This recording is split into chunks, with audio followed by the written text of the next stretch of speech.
It's time for the TechMobility Show with Ken Chester. Ken is a veteran journalist who doesn't always color between the lines. So, here he is, the host with the electrified personality, Ken Chester. Real facts, real opinions, real talk. This is the TechMobility Show, your program for news, information, and perspective at the intersection of mobility and technology. I'm Ken Chester. We have a full docket for this visit, so let's get started. On the docket, my review of the all-new Kia EV9 crossover SUV, super weeds versus artificial intelligence, and small cars, better deals. To join the conversation, either by asking a question, sharing an opinion, or even suggesting a topic for future discussion, call or text the TechMobility hotline. That number, 872-222-9793, or you can email the show, talk@techmobility.show. That's talk@techmobility.show. You can also find us on social media. We even have our own YouTube channel. Be sure to check us out there or wherever you enjoy podcasts. From the TechMobility News Desk, here's an inconvenient truth. Traditional automakers' EVs surpass Tesla's in J.D. Power's satisfaction study. You know, the EVs that some people claim the government's trying to shove down our throats that nobody wants. This article is from Automotive News. It's a trade publication. And this came out late last month, and they said, overall consumer satisfaction with vehicles is rising, especially on fuel economy. But, and there's always a but, infotainment systems continue to fall short. Oh, I can talk at length about that. And honestly, that doesn't have anything to do with EVs particularly, because there's some other vehicles, regular internal combustion engine vehicle infotainment systems that have gone from awesome to terrible. And I might get into that if we have time. Satisfaction with new vehicle design and performance is rebounding after 2 years of decline, according to the J.D. Power's 2024 Automotive Performance, Execution, and Layout Study. This is not a quality study or a durability study, which is what you typically think of when you think of J.D. Power. This talks about consumers' perceptions and their feelings about how the vehicle they just bought is presented, laid out, ergonomics, how everything works. Not so much the durability of how it works, but the ease of how to find things and make things work. For the first time, emotional satisfaction with battery-powered electric vehicles from traditional manufacturers have surpassed that of Tesla, which for many was the gold standard in EVs, as well as gasoline and plug-in hybrid vehicles. And that's notable because hybrids, as far as sales go, is what's catching fire right now. While automakers strive to increase EV market penetration, satisfaction with traditional manufacturers' models has reached an all-time high, passing Tesla's score, which fell 8 points. And it's the usual. And let me give you an example. The example of things done right would be the Genesis GV70 Electrified. Nowhere on that vehicle, inside or out, does it say that it's an EV. Because of Genesis' approach to design, they set out to design an awesome vehicle that happened to be an EV. You'd buy this vehicle no matter how it was powered. And then they were really crafty about where they actually put the recharge plug. It's actually in front of the car, hidden under by a panel. And if you didn't know where the panel was, it does not stick out. And to me, that is a testament of where EVs should go. EVs, by nature, should not be, oh, there's internal combustion cars and there are EVs. A good vehicle, a well-engineered vehicle, is a well-engineered vehicle regardless of how it's propelled. And if an automaker who now is freed from the confines of building an internal combustion engine with all the shortcomings and the compromises you got to make for packaging. Now free, because an EV, most of what you need is either underneath you or slightly in front of you, but you have all these packaging possibilities. Although not all automakers, and yeah, Volkswagen, I'm talking to you, get it. Nissan gets it. Genesis definitely gets it. In terms of vehicles that you would buy, regardless of how it's powered. And that's what's being reflected here. That automakers have gone to, let's just build a good vehicle that happens to be an electric. And it will take care of the rest. As opposed to, oh, we're going to build an electric vehicle and we're going to get kind of funky, weird, strange about it. And yeah, I'm still talking about the Volkswagen ID4 because I really thought its presentation was a lot less user-friendly than it could have been. As the saying goes, interior designers of Volkswagen, you had one job. And you had a clean sheet of paper to do it. Why did you give me what you gave me when you could have done so much more? Genesis, on the other hand, took it and ran with it. Nissan's new EV, same thing. You'd buy it even if it wasn't an electric. That's how cool it is. That is how well the interior and overall packaging and design have been done. The annual study, now in its 29th year, measures owners' emotional attachment and the level of excitement on a 1,000-point scale. If I will put it to you this way, the Genesis GV70 Electrified is my wallpaper on my computer, both on my laptop and on my office computer. That tells you anything. Over 99,000 responses were collected, asking owners of new 2024 model year vehicles to consider 37 attributes after 90 days of ownership. Like I said before, this is not a durability or dependability study. This is, hey, you picked it. Do you still like it? Is there an emotional attachment to what you bought? There's a lot more competition within the battery electric statement. Said Frank Handley, Senior Director of Automotive Benchmarking at J.D. Power. And I told you this would happen. I told you there was a tsunami of product coming, and we're not at the end. We're still in the beginning to maybe starting the middle of all the vehicles that are still coming over the next 4 or 5 years. There will be new product, new EVs, maybe even some new hybrids coming to the American marketplace between now and the end of the decade. The automakers are locked and loaded. Timing may vary, but commitment has not. For all the reasons that I told you before, it's a capital-intensive business, and it is a long lead time business. You can't move on a whim. I had somebody this morning who asked me, hey, wouldn't it be cool if automakers would get rid of all the computers and go back to the way they designed cars back in the day? I said I wouldn't own one.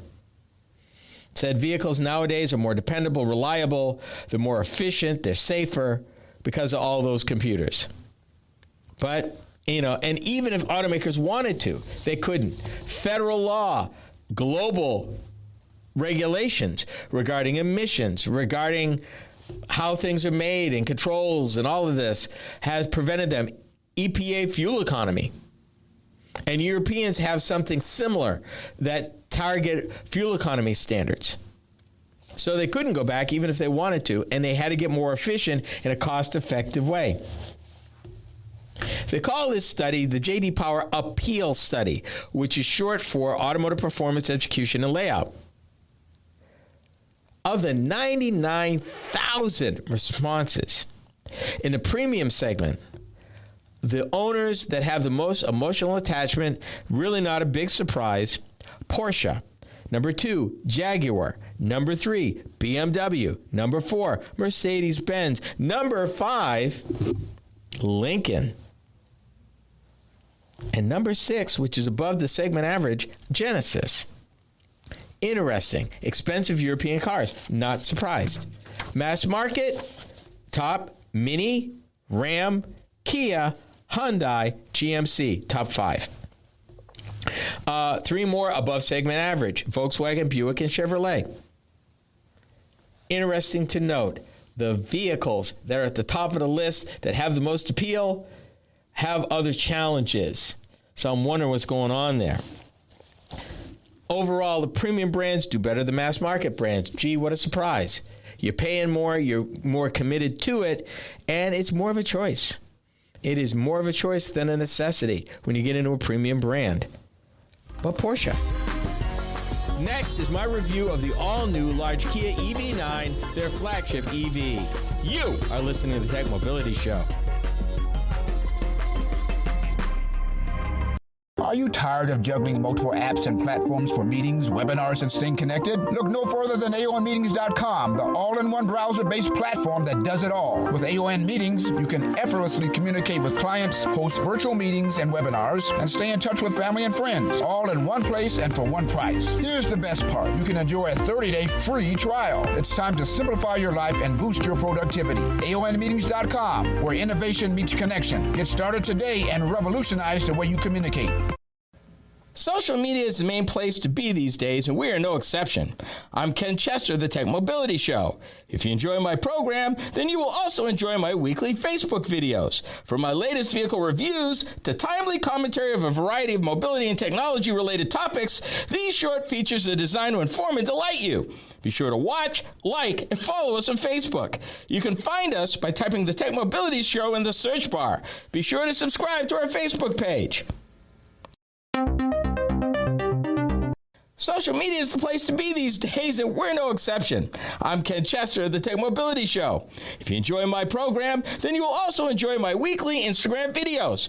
From the latest vehicle reviews to timely commentary on a variety of mobility and technology-related topics, these short features are designed to inform and delight you. Be sure to watch, like, and follow us on Instagram. You can find us by typing the Tech Mobility Show in the search bar. For those of you that listen to podcasts, we have just the one for you. Hi, I'm Ken Chester. Tech Mobility Topics is a podcast where I upload topic-specific videos each week. Shorter than the full show, these bite-sized programs are just the thing, particularly if you're interested in a particular topic covered on the weekly radio show. From Apple Podcast, iHeartRadio, and many podcast platforms in between, we got you covered. Just enter Tech Mobility Topics in the search bar wherever you listen to podcasts.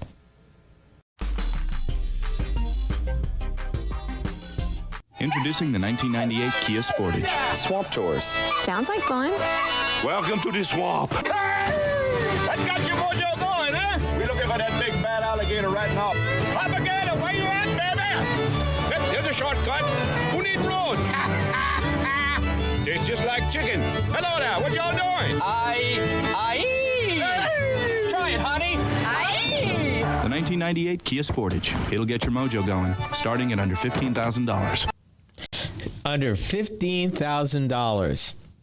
1998. 26 years ago. $15,000. Sportage being one of the longer running nameplates for Kia. And still winning friends and influencing people.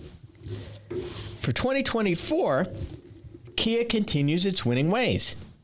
With such impressive vehicles in its stable as Sorento, Sportage, and the larger-than-life Telluride, Kia is also still in the sedan business with the sophisticated K5, made in America, by the way.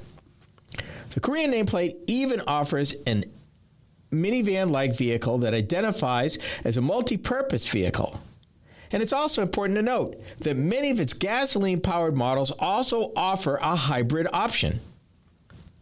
Backed by substantial investment in an all-new EV-exclusive platform from parent Hyundai Group, Kia upset the apple cart with the introduction of the EV6, a fun-to-drive pure electric. If that wasn't enough, the GT variant of the all-new electric was bold enough to take on several dyed-in-the-wool European performance cars that cost hundreds of thousands of dollars. And beat them. We reported that here a few years back. They beat them.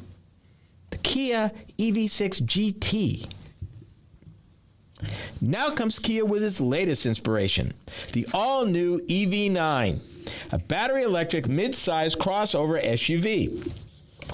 Like the smaller EV6, the newest sensation in the Kia stable rides on the Electric Global Modular Platform, that is eGMP for short. The EV9 was first introduced as a concept at the 2021 Los Angeles Auto Show. Available in 5 trim levels in rear or all-wheel drive configurations, the EV9 is a bona fide 3-row crossover SUV. The new EV9 features the automakers' Opposites United design philosophy with a digital tiger face front fascia, vertical headlights, and taillights.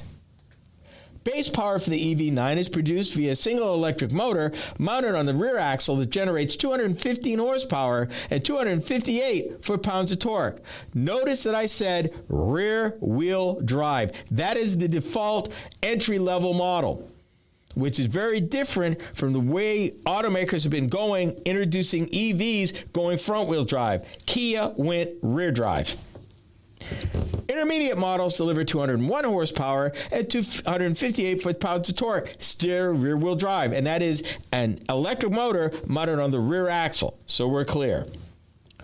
All-wheel drive models are equipped with dual electric motors, one for each axle, and they make a combined 379 horsepower and 443 foot-pounds of torque. There are 2 battery pack configurations offered for the EV9, 76.1 kilowatt hours, which for the entry-level motor is literally 3.01 miles per kilowatt hour and 230 miles of range. Understand, and I've said it before, I'm going to stop right here, I'm going to explain myself. I feel the EPA's equivalents are a joke. They're worthless, they're not comparable, they don't mean anything.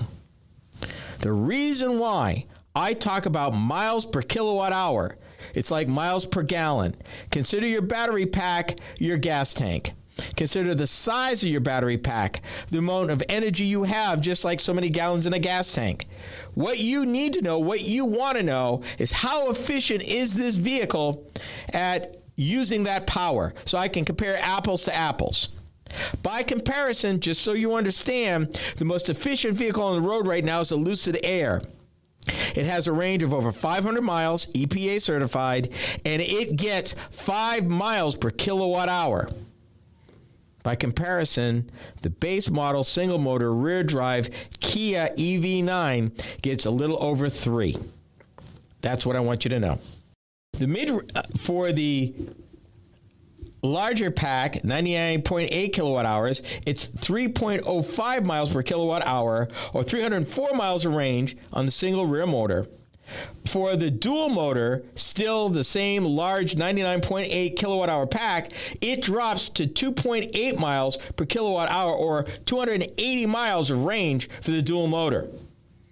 So that's 3.01 for the base, 3.05 for the median, and 2.8 miles per kilowatt hour for the all-wheel drive. Cargo capacity is 81.7 cubic feet with the second and third row of the seating folded flat. Cargo capacity for the frunk, and yes, this Kia, unlike the EV6, has an actual frunk, which is a front storage space where the internal combustion engine used to be, and it adds 3.2 cubic feet of secured storage space at the front of the vehicle. Towing capacity is 3,500 pounds when using trailer brakes. Here's what I liked about the vehicle. The Kia EV9 delivers an excellent outward view of the road for the driver. The vehicle has a solid feel, with the driver inspiring when underway. Smooth, super fast, responsive, and controlled, the EV9's fun to drive. A head-up display for the driver adds to the enjoyable experience. 4 drive modes, Eco, Normal, Sport, and My, allows the motorist to optimize the EV9's handling and control depending on driver preference and operating conditions. The new EV9 is the first Kia to debut with connected car navigation cockpit with a triple panoramic display which houses a large digital instrument cluster, climate-controlled touchscreen, and a large infotainment touchscreen. With regards to access and creature comforts, the EV9 is equipped with hand grips in the B-pillar and wide door openings that facilitate entry and exit to the second and third rows. Second-row passengers can enjoy the optional power-adjustable seating, as well as their own climate control settings. Seating within the EV9 also works to optimize legroom for second-row passengers. Second-row passengers also have a deep storage bin for all kinds of stuff. As usual, here's what I didn't like about the vehicle. First of all, the on-off start button is kind of funky because it's mounted on an EV shift lever, someplace I wouldn't expect it to be. The use of interactive displays on the dashboard will take some getting used to by the driver. And, typical complaint, but I'm going to make it, there's no spare tire. And I'm not clear if the Hankook Ion tires are run flats or not. Finally, the hook that holds up the cargo area panel for access to under-the-floor storage is too short to use. Bottom line, the all-new Kia EV9 is indeed a tour de force when it comes to travel. Roomy, fast, and sustainable, this one will quickly find its way to many a driveway. But I gotta ask, what will Kia think of next? Stay tuned. The base manufacturer's suggested retail price for the 2024 Kia EV9 starts from $54,900 for the Lite up to $73,900 for the GT line. Destination charges add $1,495. Let me also say this. The EV9 is not a volume vehicle. There's not hundreds of thousands of them out there, but it's well worth your time to check one out. They're called super weeds, and they've been vexing farmers for years until AI. Find out what happens next. This is the TechMobility Show. Do you listen to podcasts? Seems that most people do. Hi, I'm Ken Chester, host of the TechMobility Show. If you missed any of our weekly episodes on the radio, our podcast is a great way to listen. You can find the TechMobility Podcast just about anywhere you can enjoy podcasts. Be sure to follow us. From Apple Podcasts to iHeartRadio and many platforms in between, we are there. Just enter the TechMobility Podcast in the search bar wherever you listen to podcasts. Social media. It's the place to be, we're no exception. Hi, I'm Ken Chester, host of the TechMobility Show. Several times a week, I post to TikTok several of the topics that I cover on my weekly radio show. It's another way to keep up on mobility, technology, news, and information. I've built quite a library of short videos for your viewing pleasure, so be sure to watch, like, and subscribe. That's the TechMobility Show on TikTok. Check it out.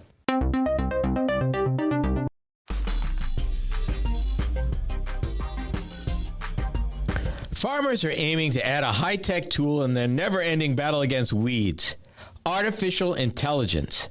Weeds with their resistance to herbicides can now withstand 4 or 5 different chemicals, forcing farmers to turn to mixology to find the most potent weed killer formula. Can they succeed?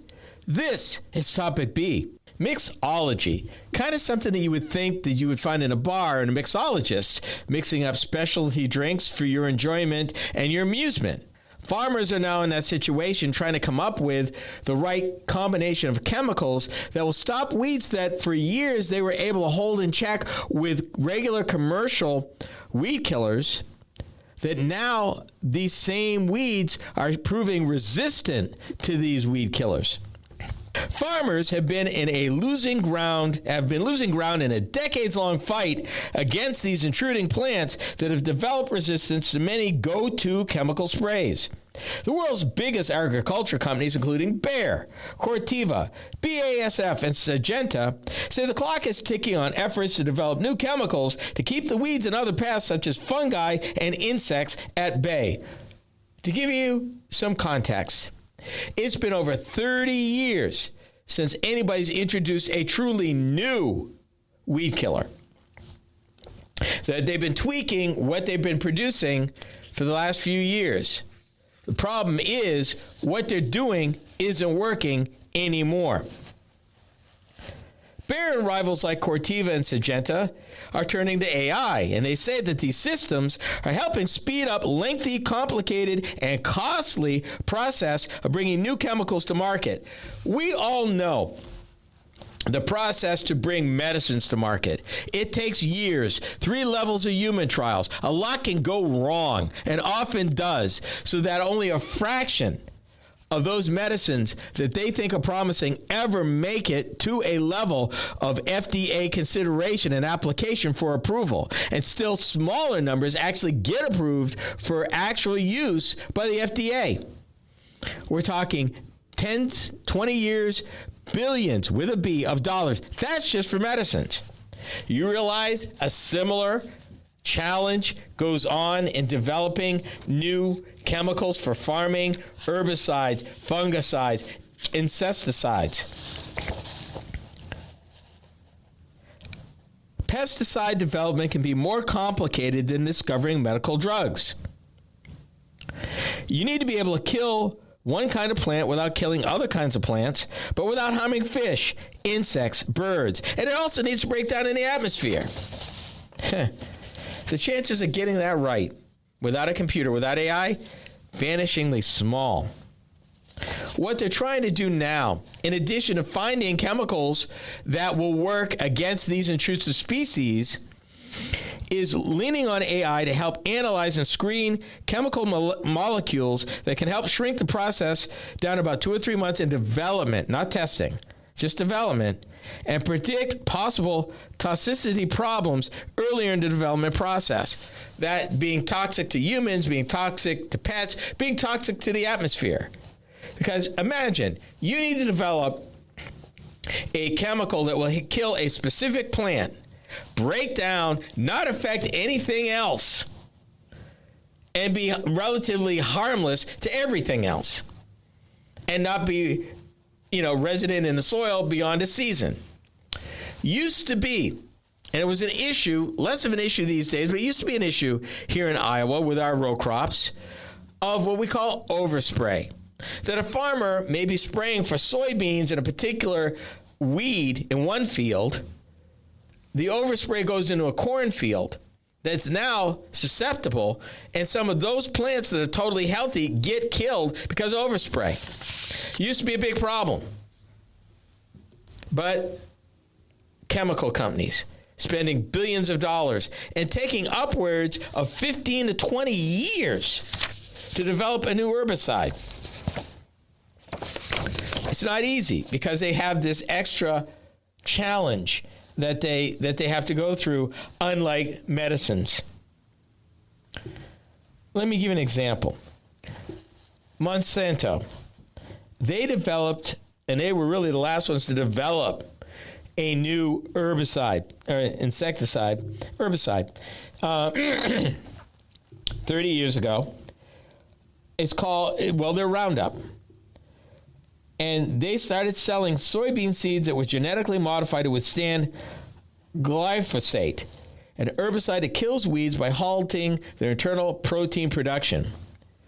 Use of glyphosate in sprays, including Monsanto's Roundup, soared, and they were able to use it. However, then the weeds evolved. Glyphosate's waning effectiveness left farmers increasingly reliant on other herbicides to fight superweeds or plants resistant to more than one type of chemical. What do? Farmers are fighting this fight. We're looking at thousands of acres. We've got weeds now that are resistant to the herbicides they've been using. And the seed companies with a pipeline that is 10 to 15 years long and trying to come up with stuff that can be addressed. What do they do in the meanwhile? Hopefully, they look at combining different herbicides from different manufacturers that might still give them some leverage against these superweeds. Problem is, and this is the challenge, by nature, the very herbicides you use to kill today's weeds trigger the response that the weeds will figure out how to evolve past it in a few generations. So they're going to need a better way.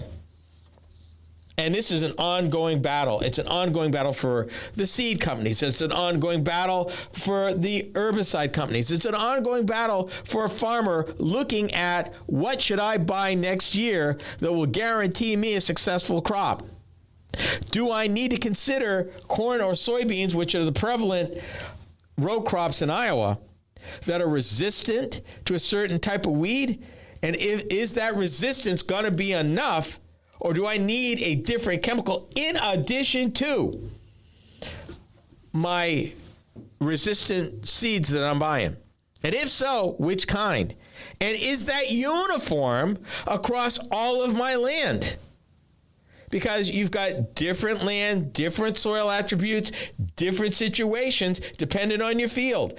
Two fields are not alike. One size no longer fits all. This is why they're using AI. They're trying to identify those substances that can attack these invasive species at a molecular level in a way to meet all their other points. Not be harmful to humans, not be harmful to pets or wildlife, break down in the ground so it's not residuant and end up in a water supply. It's got to do all of that, which is way more than even medicines have to do, which is why there hasn't been a totally new herbicide in 30 years because of all these challenges.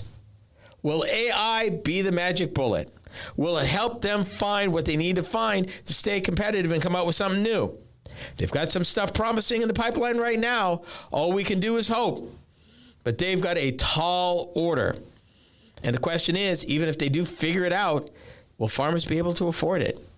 Because if the farmer's got to have it and it costs way more, that's going to be added cost in the food chain for us. But the question is, to have it or not to have it? Newsflash. Small cars are selling faster than SUVs or trucks. We are the TechMobility Show.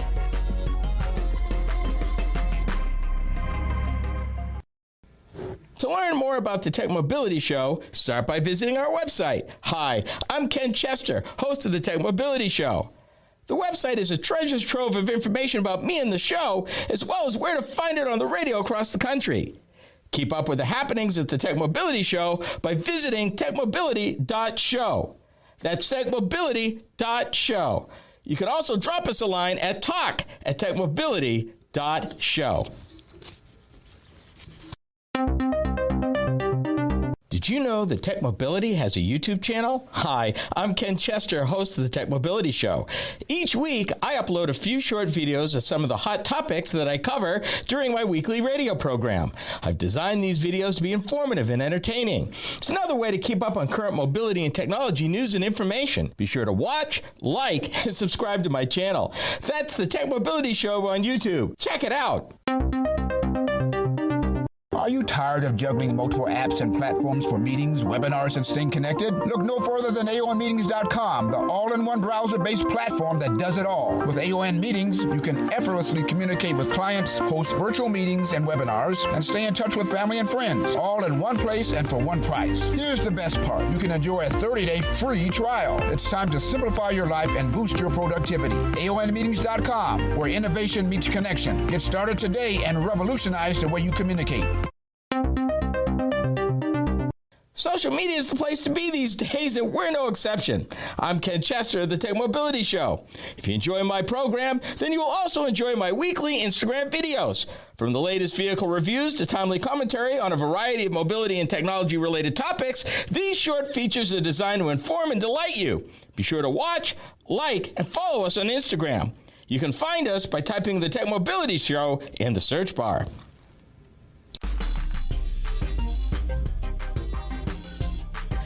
For those of you that may not realize it, new vehicle sales in the United States most times operates like a pendulum. It swings one way for a while, then swings back in the opposite direction. There are, of course, many reasons for the why this happens. The good news is that the pendulum is swinging again, and it may just be an advantage for consumers. This is Topic C. In the last 15 years, most of our domestic traditional automakers have walked away from sedans. Four-door sedans, small sedans, mid-size sedans, large sedans. They've walked away from passenger cars as they've been defined for the last 100 years because of America's changing love affair with the automobile. It's more likely to be a crossover SUV, a body-on-frame SUV, a truck, That is where America has been going for the last 24 years. Interestingly enough, a small but loyal group of foreign auto manufacturers, mainly Asian, have kind of dug in and been contrarian and said, with everybody leaving, it may not be a big pond, but we can still make money in a smaller pond with fewer players. And I think right now, that logic, that wisdom is bearing out. I said it here, and I kept wondering aloud, how much longer could Americans continue to pay the prices that new trucks and SUVs are going for? The average price of a new vehicle in the United States of America in 2024 is $49,000. 49 grand. Until recently, the least expensive new vehicle you could own went for a little over 20 grand. Meaning, if you were just starting out, you wanted to own a new vehicle, your first new vehicle, you were unlikely in today's atmosphere to be able to afford one, because automakers, as I just said, have been getting out the low end of the market, getting away from passenger cars, which were generally less expensive, and particularly the smaller ones. They went first. So what's going on now? Inflation, interest rates, people looking at their pocketbook and looking at their budget saying, I want a new vehicle, but I cannot swing a brand new pickup truck. I cannot swing a brand new crossover. I cannot swing the cost. So let me look out here to see what's new I can buy, because I don't need all that room necessarily. The folks that are left now will be glad to sell you a passenger car. And it's not to say the passenger cars got stale. The automakers that still build them, and that would be Kia, Honda, Nissan, Toyota, to name a few, that still build passenger cars. They continue to spend money. They've continued to improve the product. They have continued to evolve the passenger car to a heck of a value and a very sophisticated vehicle. They are very much sophisticated, and they cost less generally. So what's going on? Well, according to this recent article, U.S. drivers have long favored a more is more mentality when it comes to choosing the next set of wheels. But high interest rates and rising prices for new vehicles are leading them to take a look at smaller cars. Sales of smaller vehicles have risen faster than sales of large and mid-sized SUVs and pickup trucks in recent months, signaling that the downsizing is increasingly in favor for those wanting to buy a new car. I'm going to tell you right here, if you're looking for a good mid-sized car, consider a Chevy Malibu. No, I'm not getting paid by Chevrolet to mention that, but it's always been a good value. It still is. The Hyundai Sonata, still a good value. Kia K5, Honda Accord, Toyota Camry, Nissan Altima. These are all mid-sized cars that you can afford that generally, with a sharp pencil, will cost you less to buy than the average mid-size SUV crossover.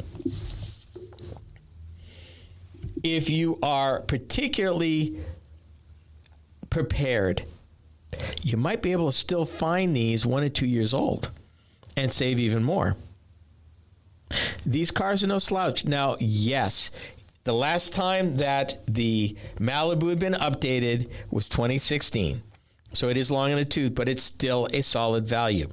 Yes, Toyota just updated their 2025 Camry. It's a hybrid now. So there's some added advantages there. Yes, Honda's still in the game with a very well-appointed Accord. Nissan still in the game with the Altima, which has continued to evolve. The Kia K5 is made in Georgia, and it's no slouch at all.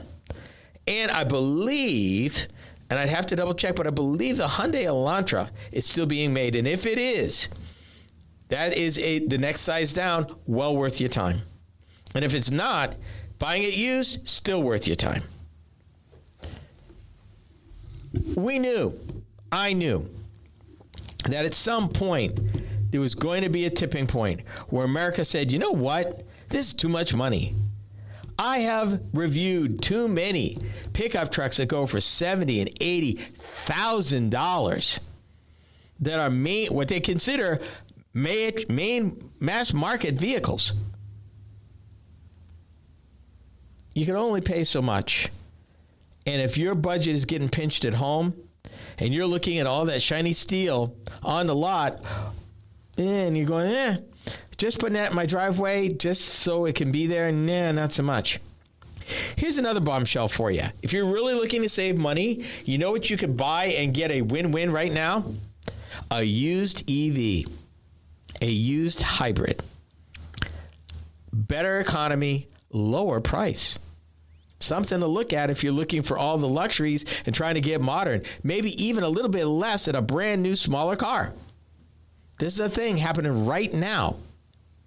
If you're a consumer with limited funds, passenger car may be your best bet, choice one. A used hybrid or used EV. And remember, there may be federal money on the table, even used, to help you buy that vehicle. So you might want to look into that. That depending, the recent legislation gives you some money for buying the vehicle. American made.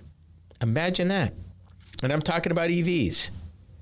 So as you're looking, not surprised that the market's swinging this way. It won't last forever, but right now, cars are where it's at. Used hybrids and used EVs, even a better deal. Take a look and see if you can't save several $1,000s. You don't have to buy a pickup truck or a SUV to get something new and be very happy with it. There's still some choices out there. We've come to the end of our visit. Be sure to join me again next time right here. This has been the TechMobility Show. The TechMobility Show is a copywritten production of TechMobility Productions Incorporated. Any rebroadcast, retransmission, or any other use is prohibited without the written consent of TechMobility Productions Incorporated.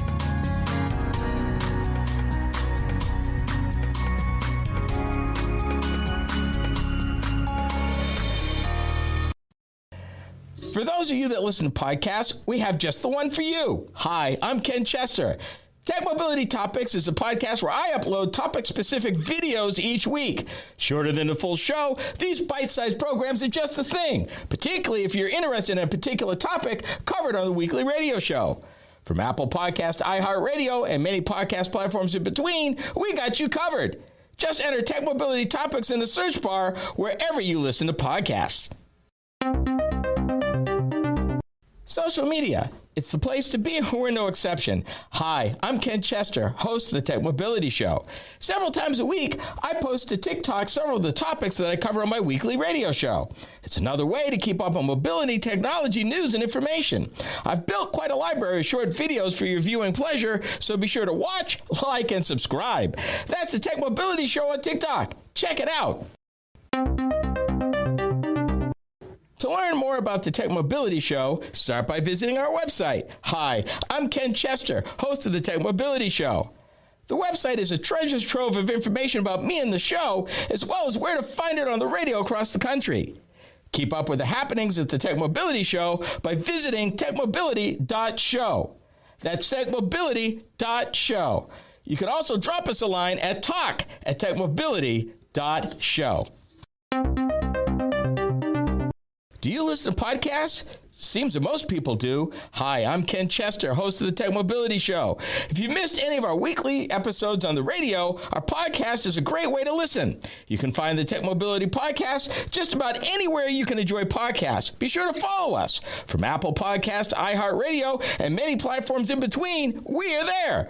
Just enter the TechMobility Podcast in the search bar wherever you listen to podcasts.